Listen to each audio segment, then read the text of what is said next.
ஓம் ஸ்ரீ குருப்யோ நமः. சாந்தாம் சாரதபார்வணேந்து வதனாம் பத்மாசனே சம்ஸ்திதாம் பக்த்யா பாவனராமகிருஷ்ணச்சரணாம் போஜாம் பஜந்தீம் சிவாம். संसारानलदग्धभक्तहृदये शश्वत्कृपावर्षिणीम् अम्बां निस्तुलकीर्तनीयचरितां श्रीशारदां भावये. சங்கு ஒலித்தது. ஜெயராம்பாட்டி என்பது வங்கத்தில் பாங்குரா மாவட்டத்தில் ஒரு கிராமம். அவ்வளவாக செழிப்பற்ற பாங்குரா மாவட்டத்தில் ஜெயராம்பாட்டியில் மட்டும் தானியலக்ஷ்மியின் கட்டாட்சம் அதிகம். இயற்கை அன்னையின் நாட்டியமும் அங்கு விசேஷமாக பொலிந்தது.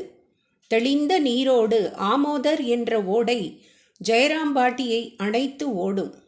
ஆங்காங்கே அது சுழித்து ஓடும் ஆழ்ந்த பகுதிகளில் மீன்வளம் அதிகம் உண்டு.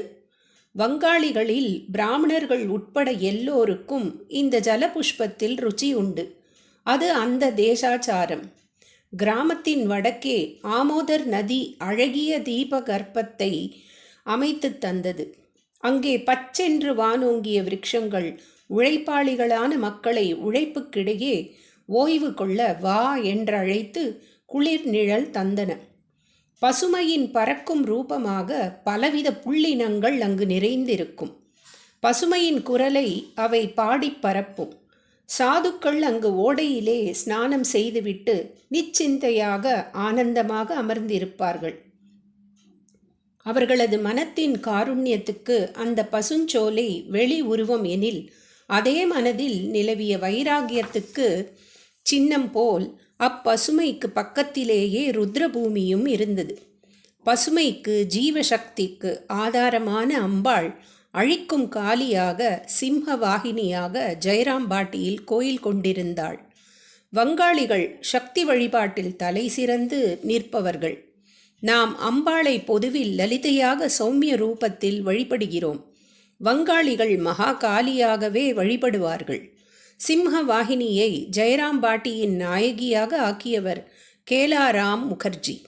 வங்காளத்தில் பிராமணர்களை முகோபாத்தியாயர் முகர்ஜி, வந்தியோபாத்தியாயர் பானர்ஜி, சட்டோபாத்தியாயர் சாட்டர்ஜி என்ற பிரிவுகளாக குறிப்பிடுவார்கள். முகோபாத்தியாய பிரிவை சேர்ந்தவர் கேலாராம். ஒரு சில நூற்றாண்டுகளுக்கு முன்பு வாழ்ந்தவர். பரமபக்தர், சிஷ்டர். அவர் வாழ்ந்த காலத்தில் வங்கம் பௌத்த மதத்திலிருந்து மீண்டும் இந்து சமயத்துக்கு திரும்பிக் கொண்டிருந்தது. புத்தரின் போதனையில் உருவம் படைத்த கடவுளுக்கு இடமே இல்லை. ஆனால் பௌத்தம் பொதுமக்களின் மதமாவதற்கு புத்தரே கடவுளாக்கப்பட வேண்டியிருந்தது. இராமாயண பாரத கதைகளை தழுவி புத்தரின் ஜாதக கதைகள் உருவாயின. அதுவும் போதாமல் இந்து மதத்தில் பல தெய்வ மூர்த்தங்களை வழிபடுவது போல் பௌத்தத்திலும் பல தேவதைகள் கூறப்பட்டு அவற்றுக்கு வழிபாட்டு முறைகள் வகுக்கப்பட்டன. அவற்றில் தர்மம் என்பது ஒன்று. புத்தர் பௌத்த தர்மம், பௌத்த சங்கம் மூன்றுக்கும் அம்மதஸ்தர் சரண் செய்கின்றனர் அல்லவா? அந்த தர்மம்தான் இது.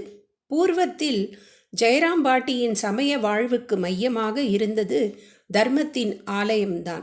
நாளடைவில் பௌத்தமும் இந்து மதமும் பின்னி பிணைந்தன. தர்மம் இந்துக்களுக்கும் தெய்வமாயிற்று. தர்மத்துக்கு வழிபாடு நடத்துவதற்கென்றே சைத்தன்ய சிம்மன் என்ற விஷ்ணுபுர் அரசன் உத்தம அந்தணராகிய கேலாராம் முகர்ஜியை ஜெயராம்பாட்டிக்கு அனுப்பி வைத்தான். அவருக்கு 6 காணி பூமியும் சாசனம் செய்தான். கேலாராமின் குலதெய்வம் ராமன், அவரது இஷ்ட தெய்வம் சிம்ஹவாகினி. இதிலும் ஒரு பொருத்தம்.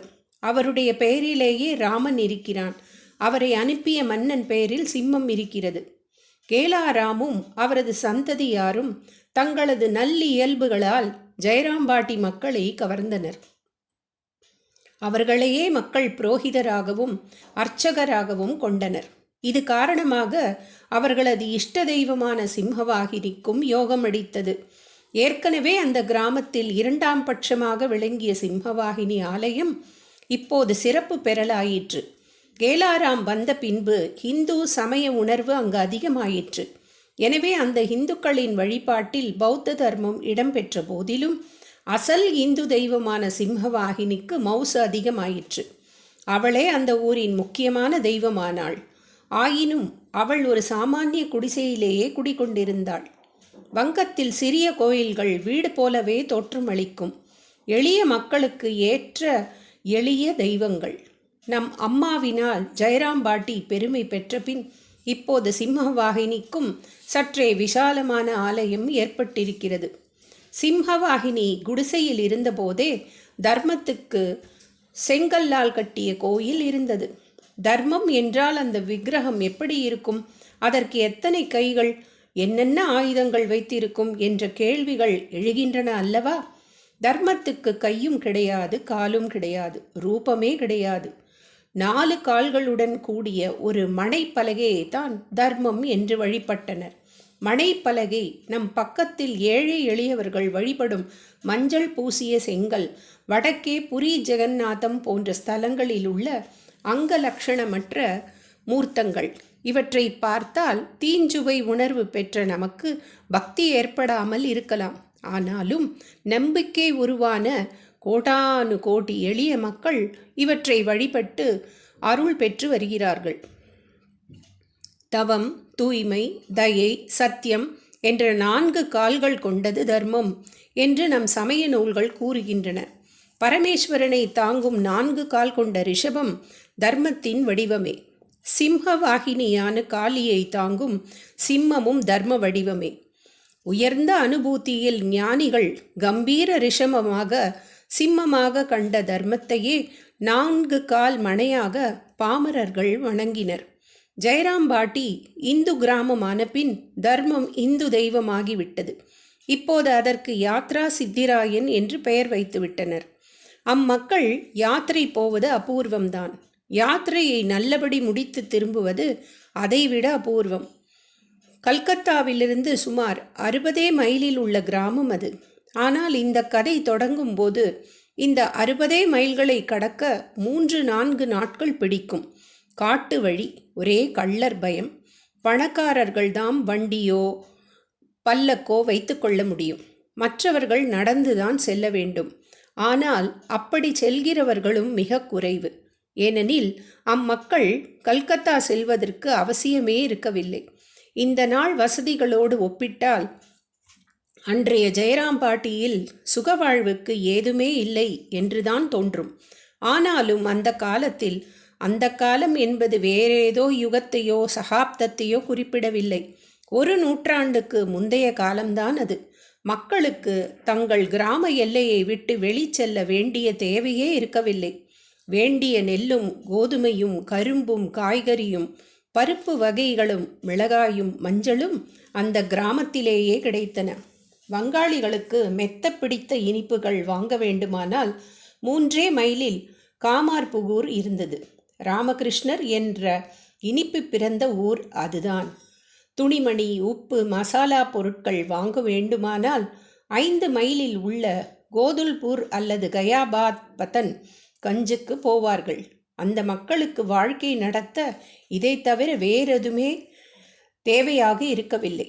இன்று இத்தனை வசதிகளுடன் நாம் குறைபட்டு கொண்டே இருப்பதை விட அந்த மக்கள் நிம்மதியாகவும் திருப்தியாகவும் வாழ்ந்தார்கள். அவர்கள் எப்போதேனும் கல்கத்தாவுக்கு சென்றாலும் அதை ஏதோ அக்கறை சீமைக்கு போவது போல கருதி, அதுவும் கூட இன்று தண்ணீர் பட்ட பாடாகிவிட்டது, கடவுளுக்கு நேர்ந்து கொண்டுதான் கிளம்புவார்கள். எனவேதான் யாத்திரைகளை நல்லபடி முடித்து கொடுக்கும் யாத்ரா சித்திராயனாக ஒரு தெய்வம் அவர்களுக்கு தேவைப்பட்டது. கருங்குழல் அவிழ்ந்து தொங்கும், கண்களில் கருணை பொங்கும், அருங்குணநாணம் ஓங்கும், ஆடையும் தலைமேல் வாங்கும், சுரங்களில் வளைகள் தங்கும், கற்பினு கரசி பூவின் சரங்கொடு காமன் தீண்டா சாரதா அன்னை வாழ்க. ஓம் சாந்தி சாந்தி சாந்தி.